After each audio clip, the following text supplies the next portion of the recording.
Bonsoir à tous, je suis ravie d'être avec vous en ce dernier jour de la semaine. Nous sommes le dimanche 6 avril et voici le sommaire de votre journal.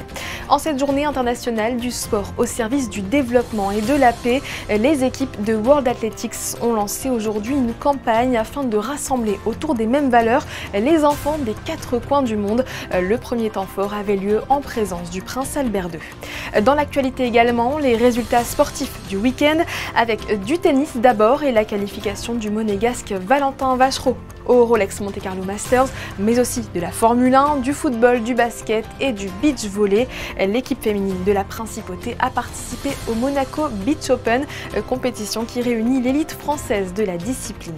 Et après l'entretien avec Hubert Védrine, ancien ministre de l'Europe et des Affaires étrangères en France, nous poursuivrons en légèreté avec le cultissime dîner de con joué hier au profit de l'association Écoute Cancer Réconfort. Mais avant de développer ces titres, la rédaction de Monaco Info souhaitait rendre un hommage au prince Régnier III. Il y a 20 ans, jour pour jour, le 6 avril 2005, la principauté était endeuillée par la disparition de ce souverain visionnaire âgé de 81 ans.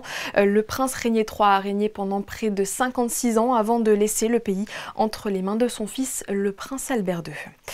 C'était l'événement au stade Louis II en cette journée internationale du sport au service du développement et de la paix.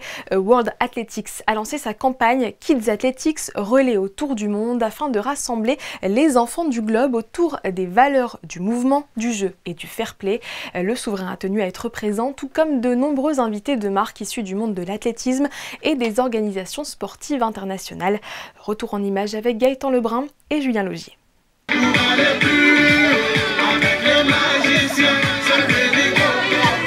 À l'initiative de World Athletics et en partenariat avec Peace and Sport et la Fédération monégasque d'athlétisme, ce dimanche marque le début d'une campagne mondiale visant à encourager la jeunesse à adopter un mode de vie actif et à promouvoir les valeurs du sport.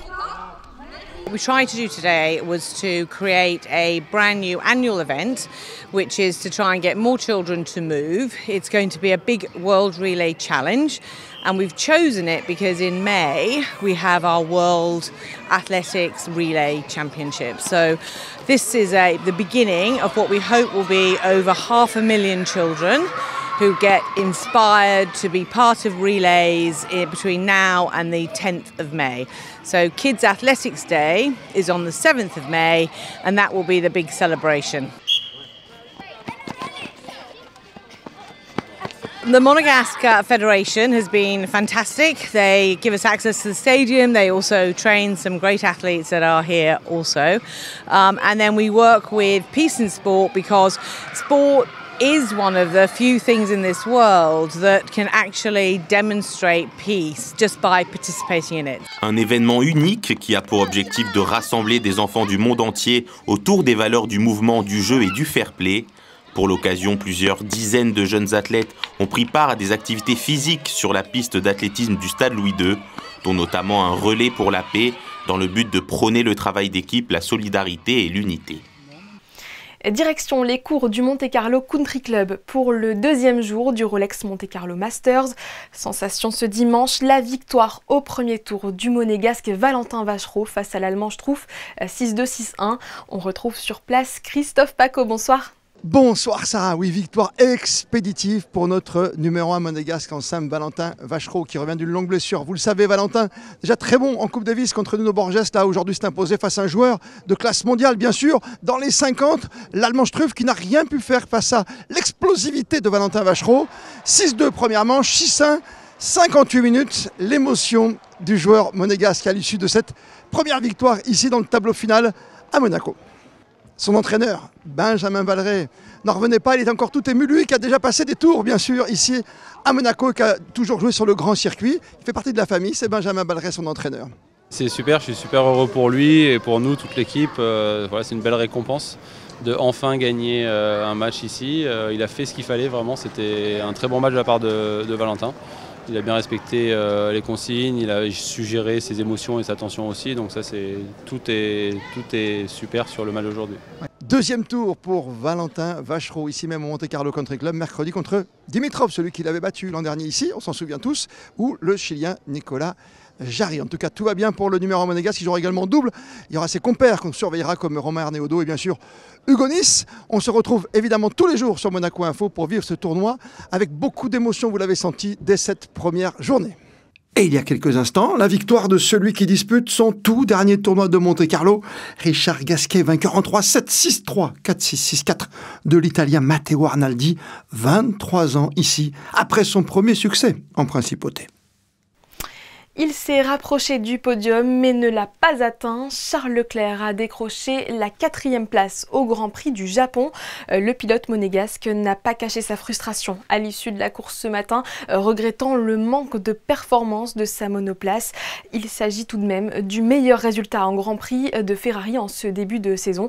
Lewis Hamilton, lui, est arrivé 7e de la course, remporté par le néerlandais Max Verstappen de l'écurie Red Bull. Les McLaren de Lando Norris et d'Oscar Piastri ont été respectivement les 2e et 3e à franchir la ligne d'arrivée. En football, l'AS Monaco s'est incliné hier sur la pelouse de Brest 2-1. La faute notamment à son gardien Philippe Cohn, dont la culpabilité est engagée sur les 2 buts bretons. Avec cette défaite, Monaco laisse l'opportunité à Marseille, qui reçoit ce dimanche soir Toulouse, de lui reprendre sa 2e place derrière le PSG, sacré champion ce samedi. Bonne nouvelle tout de même du côté du club de la Principauté, Mika Biret fait partie des 3 joueurs nommés pour le trophée UNFP du mois de mars. L'attaquant partage l'affiche avec Ousmane Dembélé et Désiré Doué. Pour rappel, le lauréat est désigné à 50% par le vote des joueurs professionnels et à 50% par le vote du grand public. Vous pouvez donc vous exprimer jusqu'au vendredi 11 avril à minuit sur le site qui s'affiche en bas de votre écran. En parallèle, la Roca Team recevait Nanterre à l'occasion de la 24e journée de Betclic Elite. Les Monégasques, à l'image d'un Mathieu Strazel extrêmement adroit au tir, auteur de 15 points, ont déroulé face aux Nanterrois. Ils confortent ainsi leur place de leader à 6 journées de la fin du championnat. Je vous propose d'écouter le vice-champion olympique en conférence de presse à l'issue de la rencontre. Je pense que le score de la première mi-temps ne reflétait pas ce qu'on faisait défensivement. Je pense qu'on défendait plutôt bien en première mi-temps. Malgré ça, ils étaient encore dans le match et en effet, je pense qu'à la fin, ça a fatigué un peu de leur côté. Ils avaient moins de rotation que nous, donc je pense que ça a été un travail sur 40 minutes. Récupérer un peu de confiance parce que on sortait d'une performance plutôt moyenne contre le Pana, donc vraiment le but c'était de se remettre en confiance, d'obtenir la victoire parce que on n'est pas premier avec beaucoup d'avance en championnat, donc c'était important pour nous sur beaucoup de points. Prochain rendez-vous pour les hommes de Vassilis Spanoulis, jeudi 10 avril face à l'Asvel. Ils devront impérativement gagner s'ils veulent s'assurer une place dans le top 4 de l'Euroleague. C'est un sport qui sent bon les vacances d'été. Les meilleurs athlètes tricolores de beach volley s'affrontent en ce moment au centre de loisirs Prince Albert II à la Turbie dans le cadre du Monaco Beach Open.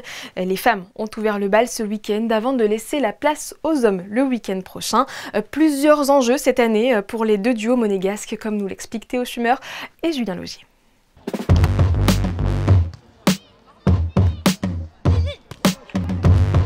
Elles étaient une quarantaine à s'affronter sur les sables des hauteurs de la Turbie pendant 2 jours. Une 2e édition de haut vol pour ce Monaco Beach Open, d'abord par la diversité et l'excellence des profils qui s'y croisent. Le système au beach volley, c'est un système qui se rapproche beaucoup du tennis, c'est-à-dire que tous les tournois rapportent des points et ces points vont permettre la qualification, notamment au final du championnat de France qui se dérouleront à Cap 3000. Donc vu que c'est le 2e niveau français, c'est un tournoi qui a attiré des paires de toute la France. On a des paires qui viennent de l'île de Ré, de Paris, de Dunkerque. Donc vraiment un grand panel de joueuses qui sont ici présentes et auxquelles se rajoutent du coup nos paires monégasques. Hier, il y a eu toute une journée de qualification. Il y a 16 équipes qui se sont affrontées pour 4 places dans le tableau principal aujourd'hui. Et du coup, elles ont rejoint les 8 autres équipes qui étaient qualifiées par leurs points. Et ça fait un tournoi principal aujourd'hui à 12 équipes. Allez, ça y est, on peut les applaudir. Anouk et Alex, par exemple, arrivent de l'île de Ré. Elles viennent tout juste de remporter leur match face à 2 championnes de France de beach volley. Alors comment vous l'avez senti ce match ? Très bien, on a très bien débuté. Franchement, en premier set, on était au taquet direct. Des petits services courts qui ont quand même pas mal marché. Et puis deuxième set, de l'adversité qui est arrivée, on s'en doutait quand même, c'est une belle équipe. Et on a quand même réussi à conclure ce match, donc super contente. Donc vous sentez bien pour la suite? Ouais, on est confiante du coup. On avait une grosse poule, donc on est contente de finir première. Ça nous fait un match de moins, plus de repos, et voilà, c'est cool. Si le tournoi permet d'accéder aux phases finales du championnat de France, il comprend également un autre objectif pour certaines, les Jeux des petits États d'Europe qui se dérouleront à la fin du mois de mai, en principauté d'Andorre. Les paires des petits États d'Europe en beach volley viennent d'être définies après une rude sélection, que ce soit chez les hommes et chez les femmes. Et donc là, c'est l'occasion de faire leur premier tournoi ensemble pour monter un peu en puissance dans la préparation. Donc on a la paire féminine aujourd'hui, Victoria Béguelin, Marion Auger, qui essaie de faire un bon petit tournoi. Et la semaine prochaine, ça sera moi-même avec Pierre Barré-Lafay, effectivement. Après les femmes, ce sera donc au tour des hommes de se démarquer le week-end prochain, les 12 et 13 avril, parmi les meilleurs de la discipline. Il est temps à présent de voir ou revoir l'entretien d'Hubert Védrine, invité d'Émilie Rousseau. En début de semaine, l'ancien ministre français de l'Europe et des Affaires étrangères a livré sa vision de la géopolitique actuelle, bouleversée notamment par le retour de Donald Trump à la Maison-Blanche. Le diplomate donnait une conférence pour la Monaco Méditerranée Foundation au One Monte Carlo autour de son nouvel ouvrage. Bonsoir Hubert Védrine. Bonsoir. 2025, l'année de tous les périls, c'est une conférence qui porte bien son nom, tant l'année 2025 a débuté avec le retour d'un homme à la tête des États-Unis, Donald Trump. Oui, c'est un choc énorme parce que il faut que nous oublions l'Amérique du XXe siècle avec laquelle on a vécu et qu'on réétudie l'Amérique du XIXe.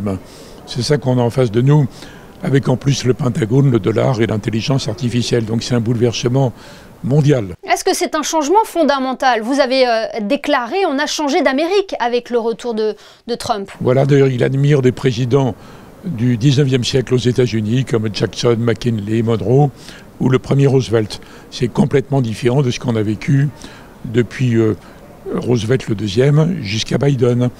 Et les Européens ont spécialement cru dans la communauté internationale, dans le multilatéralisme, dans les valeurs universelles, etc. Et sur un mode de négociation normal des différents.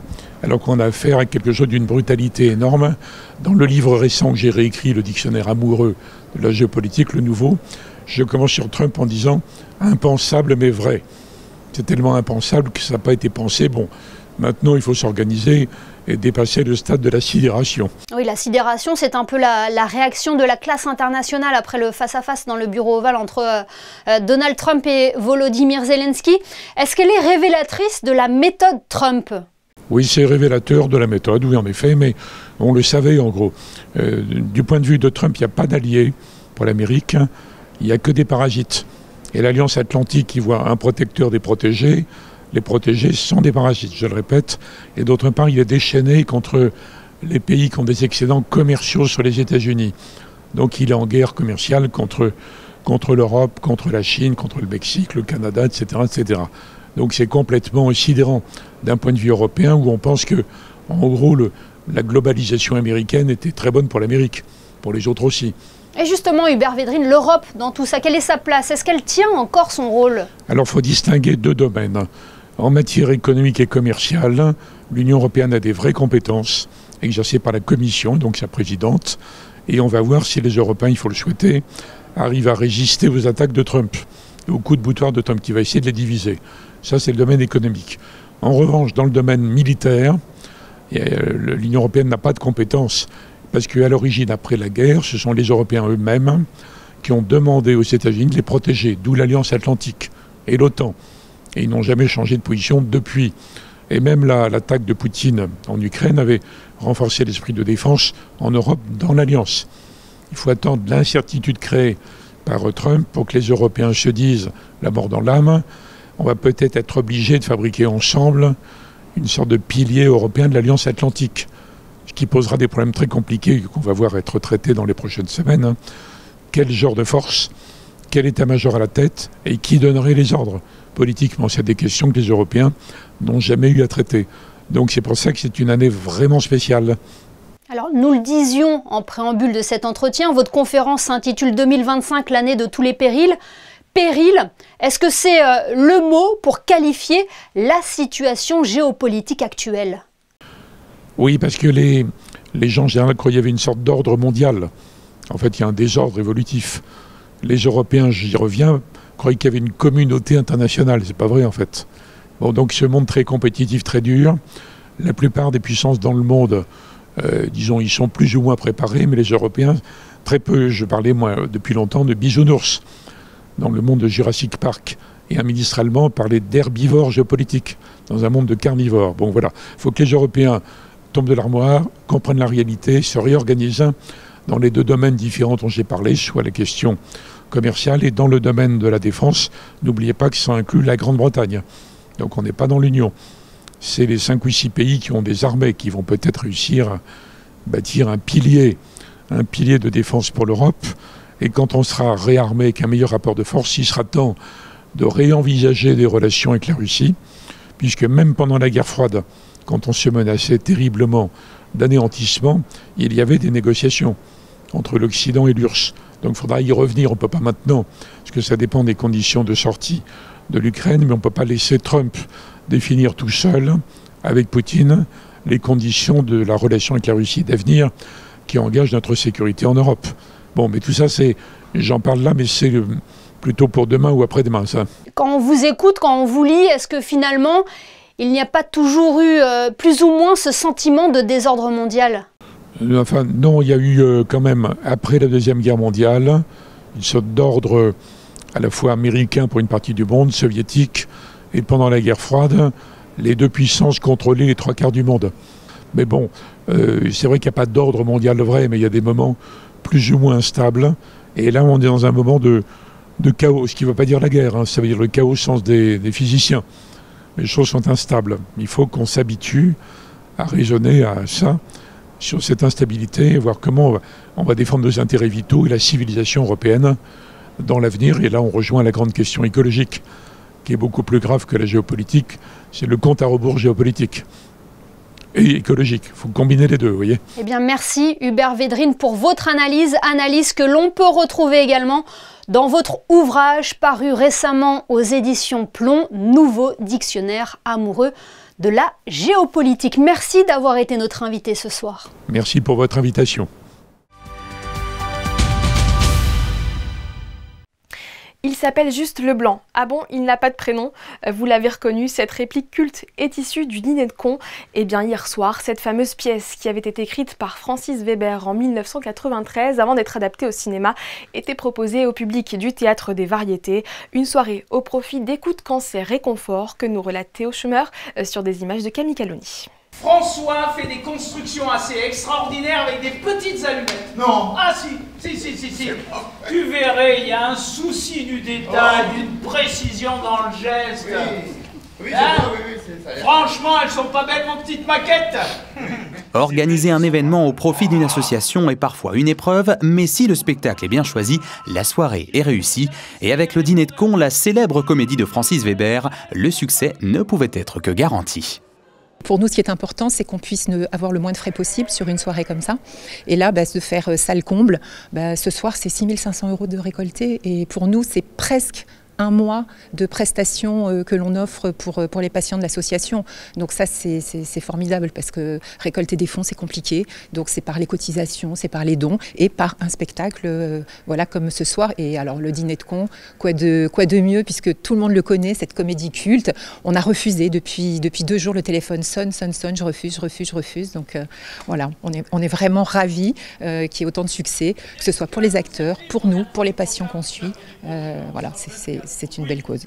Une belle cause qu'a choisi de soutenir la compagnie du Théâtre des Oiseaux de Nice en offrant son cachet à Écoute Cancer Réconfort. La pièce en elle-même n'a pas changé de l'original, écrite en 1993, mais le metteur en scène niçois promet toutefois 1 ou 2 surprises. Dans la pièce, il y a 6 personnages. Bon, je ne vais pas vous raconter, je ne vais pas vous faire le pitch parce que le Dîner de cons, on la connaît, on connaît cette pièce. Elle n'est pas revisitée, c'est tout à fait le texte de départ. Il n'y a pas vraiment de changement, mais bon, vous allez voir, il y a peut-être quelques rebondissements. Il n'y a pas de changement, mais il y avait quand même les fameuses annotations de Jacques Villeray, vous savez, qui ont été publiées. Est-ce que ça rentre en ligne de compte? Alors j'ai le livre dans ma loge, si vous voulez le voir. Oui, en effet, il y a les annotations, mais c'est Jacques Villeray. Et Jacques Villeray, c'est Jacques Villeray. On ne pourra jamais faire autre chose que du Jacques Villeray. On fera différemment, voilà, c'est autre chose. Michel Brochant, c'est un parrain fou. Michel Brochant. Pour les inconditionnels ou pour les néophytes, en tout cas, une chose est sûre, plus de 30 ans après sa création, la pièce aura séduit tout le monde. C'était super, vraiment. Très belle soirée, Super sympa. pour une super association. C'était vraiment très très bien. Ah, super, très bien. Ouais, à ta vieille assise. Parle-lui. Non, parce que je suis un peu timide. Oui, mais moi, c'est formidable. Le dîner de cons, on s'en lasse pas. Et voilà, donc c'est avec un grand plaisir de venir encore ce soir les voir jouer. Vraiment super, génial. Ça vous a plu, en plus de soutenir une association de cette ampleur par la même occasion? Ah oui, ça fait un petit moment que j'en fais partie et franchement, ça vaut le coup. C'est vraiment top. Il y a un moment qui t'a plu en particulier ou tout t'a plu? Oui, c'est quand Monsieur Pignon, il appelle Monsieur Leblanc et qu'à un moment il dit « Oh la boulette !» Si vous avez raté la compagnie, sachez qu'elle se produit à Nice au Théâtre des Oiseaux tous les jeudis. Qui a dit que la musique classique était réservée aux adultes? Dans le cadre du Printemps des Arts, les petits mélomanes ont eu droit à une visite exceptionnelle hier après-midi des coulisses de l'Opéra de Monte-Carlo avant de découvrir le conte musical Le Voyage de Noah sur la scène de la splendide salle Garnier. José Sacré et Julien Laugier.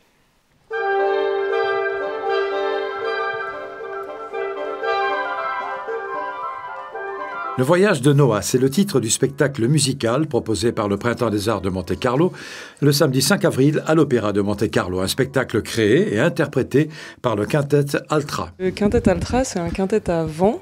Donc on est 5 instrumentistes. On s'est rencontrés en 2010 lors de nos études respectives au Conservatoire national supérieur de musique et de danse de Lyon. Et on a ensuite décidé de se spécialiser en musique de chambre en quintet à vent au CNSM de Paris. Et c'est lors de ce master que nous avons décidé de créer le spectacle Le Voyage de Noah.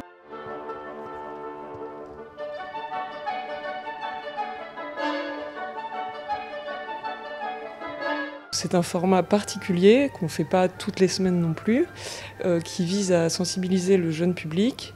Et on a été amené à créer ce spectacle pour un concert à l'hôpital Trousseau à Paris. C'est un hôpital pédiatrique. Et de là est venue l'idée de monter un spectacle où un petit garçon cherche le Père Noël en voyageant dans le monde entier, donc en faisant découvrir la musique de chaque pays aux enfants. Conte musical pour rêver et apprendre en s'amusant avec les yeux et les oreilles. Le Voyage de Noah a envoûté le jeune public très sage de la salle Garnier ce samedi 5 avril. C'est vrai qu'ils étaient particulièrement attentifs.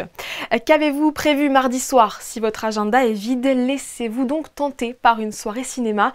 Max et Jérémy, sortis en 92 avec les grands Philippe Noiret, Christophe Lambert et Jean-Pierre Mariel, sera projeté au Théâtre des Variétés à 19h. Interviewé par Fabien Bonilla, Vincent Vatrican, le directeur de l'Institut audiovisuel, nous en dit plus sur ce long métrage basé sur une amitié entre un tueur à la retraite et un jeune voyou ambitieux.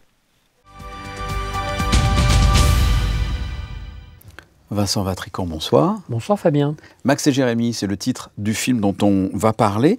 On peut dire que c'est un classique de la fin du XXe siècle, ou je suis un peu trop enthousiaste. Un classique de la fin du XXe siècle, ça voudrait dire qu'il résume à lui seul le XXe siècle. Disons que c'est un film qui, sous les dehors, en effet, d'un film très classique, se permet justement, alors peut-être parce qu'on est en 92, donc pas loin de la fin du siècle, d'écorner un peu cette image ou ce cinéma classique. Donc disons-le, il s'agit d'un film policier. De tueur à gages. De tueur à gages, qui évidemment fait penser à des classiques de Jean-Pierre Melville. Sauf que ça n'est pas Jean-Pierre Melville, ça n'est pas un film d'homme dirigé par un homme, mais c'est un film d'homme dirigé par une femme.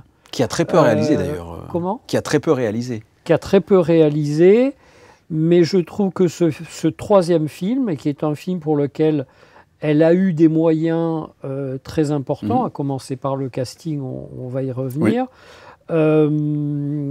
Des hommes filmés par une femme, et en l'occurrence dans un film policier, absolument, ça permet de montrer des personnalités sans doute plus vulnérables, plus sensible, et c'est ce qui me paraît... C'est l'intérêt du film. Voilà, le plus réussi dans le film. C'est que, donc, pour le dire, le casting, Philippe Noiret, Christophe Lambert, qui a un très beau rôle. Oui. Et il est vraiment très très bon dans le film. Peut-être résumons pour les téléspectateurs un peu l'histoire en quelques mots. Alors, Philippe Noiret, vieux briscard, vieux tueur à gages, qui revient pour un contrat sur le devant de la scène, se retrouve obligé de prendre sous son aile un jeune tueur à gages, un peu chien fou, joué par Christophe Lambert, et qui vont ensemble et en même temps un peu l'un contre l'autre, voilà, traverser une aventure avec plusieurs rebondissements qui va les conduire jusqu'à la Côte d'Azur et jusqu'à Monaco. Puisque c'est la thématique du film, rappelons-le, c'est Monaco en film. Voilà, c'est Monaco en film, et toute la fin du film est tournée réellement à Monaco. En attendant, Max et Jérémy, c'est un film. C'est un film, si on ne l'a pas vu, il faut le voir. Sinon ne serait-ce que pour l'histoire et pour les téléspectateurs de la Principauté, ne serait-ce que pour après les vues et les tournages à Monaco. Absolument, il faut le voir ou le revoir si on l'a pas revu depuis l'époque. C'est un film qu'il faut revoir. Oui. Merci Vincent. Merci Fabien. Il n'y a pas accent une cuisine pareille. Hein. Qu'est-ce que tu fous dans mes pattes? Mais il me tue ce mec, mais de quoi vous parlez? Arrête ton cirque! Vous n'allez pas m'exposer la gueule pour ça? Si t'es là, c'est que quelqu'un t'envoie.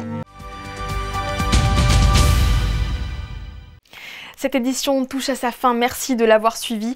Dans quelques instants, votre météo présentée par Théo Schumer. C'est Émilie Rousseau qui prendra les commandes de votre 19h demain. Et comme tous les lundis, ne manquez pas la sortie d'un nouveau podcast Monaco Info. Geneviève Berthier a reçu Thierry M, entraîneur de l'Étoile de Monaco pendant 2 décennies. Il a permis aux Monégasques de monter sur le podium du top 12. Son objectif actuel, emmener l'équipe de France de gymnastique artistique masculine aux prochains Jeux Olympiques. Belle soirée à tous et bonne semaine.